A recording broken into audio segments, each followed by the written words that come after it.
வணக்கம் மக்களே. இப்போ நம்ம என்ன பார்க்குறோன்னா மல்லிகை தோட்டத்தை பற்றி தான் பார்க்குறோம். இப்போ ரொம்ப அதிகமாக பூ பூக்கிற டைமில் வெயில் அதிகமான வெயில் ஆகிப்போச்சு. ஒரு வாரம் 2 வாரம்னு வச்சுலாம் நம்ம தண்ணி வைக்க முடியாது இனிமேல். நம்ம இதுக்கு முன்னாடிலாம் தண்ணி வைக்கிறது 15 நாளைக்கு ஒரு முறை வச்சது. ஏன்னா மழை பெய்யும், பனி பெய்யும், அந்த குளிர்ச்சியான டைமில் பூவும் எடுக்காது. சரி காயட்டமேனு விட்டாச்சு. ஆனால் இப்போ பாருங்கள் மக்களே, ரொம்ப அதிகமான வெயிலில் செடி என்ன தான் நம்ம மருந்து வாங்கி வச்சாலும் தீனி வச்சாலும் ரொம்ப வெளுத்த மாதிரியே ஒரு தன்மையை காட்டுது.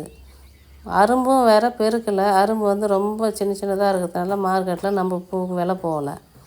இது ஒரு சேலஞ்சாகவே இருக்குதுன்னு சொல்லிட்டு இப்போ நம்ம என்ன செய்கிறோன்னா, தீனி வச்சு தண்ணி வச்சாக்கா செடி கொஞ்சம் பெருக்கணும்னு நினச்சி நம்ம வாங்கின்னு வச்சாச்சு.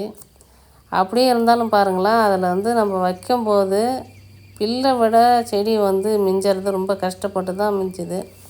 வளர்கிறது ரொம்ப கஷ்டம்தான். இந்த மாதிரி தருணத்தில் தான் நம்ம விவசாயிங்க கொஞ்சம் பின்தங்கியே வாழற ஒரு நிலைமை ஆகிப்போச்சு.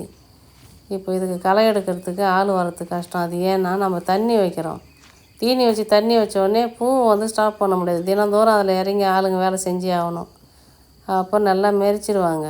ஆள் வர்றதும் கஷ்டம். ஒரு நாளைக்கு 2 மேலே கொத்துறதே கஷ்டம். அப்போ ஆளுங்களும் கஷ்டம் தானே. இப்போ பூச்செடியில் பில் இல்லாத ஒரு நிலமாவும் பார்த்து தேர்வு செய்யணும்னு நினைக்கிறோம் எனக்கு தெரிஞ்சு. இப்போ இந்த கழனியில் நான் களை எடுக்கிறதே மாதத்தில் 4 களை 5 களை களைக்கே சரியாக போடும். இந்த செடி வளருது, ஆனால் வளர்ச்சிக்கு தகுந்த பூ இல்லை. இப்போ இன்றைக்கி நிலைமைக்கு பூ 1 கிலோ 750 கிராம் வந்திருக்கு. இதையே 3 நாள் வச்சு எடுக்க வேண்டியதாக இருந்தது.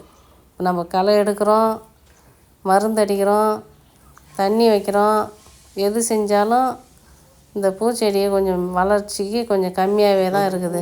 வேறு மாற்று மருந்து வாங்கி வந்துருக்குறோம். அடுத்தடுத்து வீடியோவில் நம்ம எப்படி வருதுன்னு சொல்கிறேன்.